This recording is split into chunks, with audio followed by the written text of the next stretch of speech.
नमस्कार दर्शक बंधु जय जगन्नाथ शुभ सकाळ मु लिपुन आज हेउची एप्रिल 15 बुधवार आसंतु आजिर 20टी गुरुत्वपूर्ण खबर उपरे नजर पकाइबा तेबे प्रतिटी खबर गुरुत्वपूर्ण अटे सेथिपाई भिडियो को शेष पर्यंत देखिबाकू मोर अनुरोध किंतु ता पूर्वरु जदि आपण माने एजे हम चैनल को सब्सक्राइब करनांती ताहले एबे सब्सक्राइब करी पाखर थिबा बेल आइकन दबाई ऑल उपरे क्लिक कर दियंतु। प्रथम खबर सुभद्रा योजना को नहीं आसला बड़ अपडेट क्यों माने पाइबे सुभद्रा पंचम किस्ती टंका एवं केउ दिन पाइबे एही टंका एने बड़ घोषणा करिसेंती उपमुख्यमंत्री प्रभाती परिडा।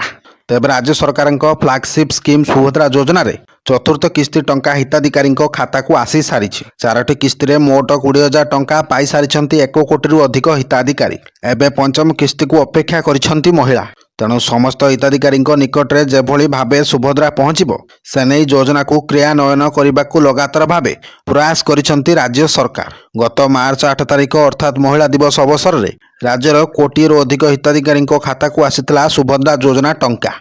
तेबे पंचम किस्ती टंका केबे आसीबो वो केउ माने पाइबे समस्त योग्य हिताधिकारी निकटरे सुभद्रा योजना टंका पहुंचबा नहीं पूर्वरु भी घोषणा कर सारी राज्य सरकार। तेणु वर्ष को 2टी किस्ती रे सुभद्रा टंका पठाउछंती राज्य सरकार। गोटे किस्ती महिला दिवस और अन्यटी राखी पूर्णिमा दिन आसुची। तेबे आसंता राखी पूर्णिमा रे सुभद्रा योजनार पंचम किस्ती टंका खाता को आसीबो वो महिला दिवस रे मिलिथिला चतुर्थ किस्ती टंका।